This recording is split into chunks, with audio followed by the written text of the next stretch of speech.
ముఖ్యంగా 8 మంది బీజేపీ ఎంపీలు గెలిచారు. ఏం చేస్తున్నారు మీరు? 8 మంది బీజేపీ ఎంపీలు కేంద్రం మీద ఒత్తిడి తేవాల్సిన బాధ్యత లేదా? పత్తి రైతులు ఆత్మహత్యలు చేసుకుంటే మీకు కనికరం లేదా అని నేను అడుగుతా ఉన్నా. ఈ రోజు ఈ 8 మంది ఎంపీల పరిస్థితి ఎట్లుందంటే ఆ పంట పొలాల్లో ఉండే దిష్టి బొమ్మలు మీకంటే నయం. కనీసం ఆ దిష్టి బొమ్మలన్నా ఆ కోతులు రాకుండానో, అడవి పందులు రాకుండానో, పక్షులు రాకుండానో ఉన్న ఆ దిష్టి బొమ్మలు పనిచేస్తాయి. మీరేం లాభం? 8 మంది ఎంపీలు గెలిచి ఒక్కసారి నోరు విప్పరు, పత్తి రైతుల గురించి మాట్లాడరు, కేంద్ర ప్రభుత్వాన్ని ప్రశ్నించరు.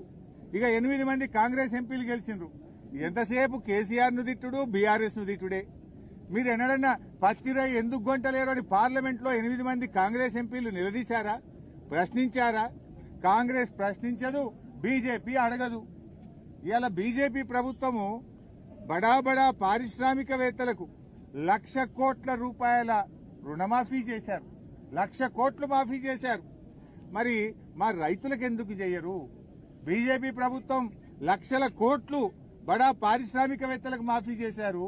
మా పేద రైతులకు ఎందుకు చేయరు? ఇలా పత్తి పండించేదే ఎక్కువ గిరిజన రైతులు, బీసీ రైతులు, దళిత రైతులు, పేద వర్గాల రైతులే పత్తి పండిస్తా ఉంటారు.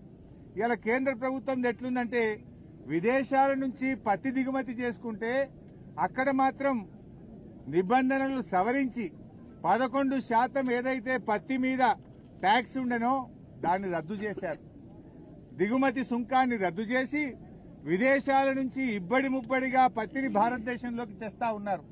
దాంతో పత్తికి, మన రైతులు పండించిన పత్తికి డిమాండ్ తగ్గింది.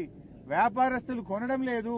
8,100కు అమ్మాల్సిన పత్తి వ్యాపారస్తులు 5,000-6,000కు కూడా కొంటలేరు.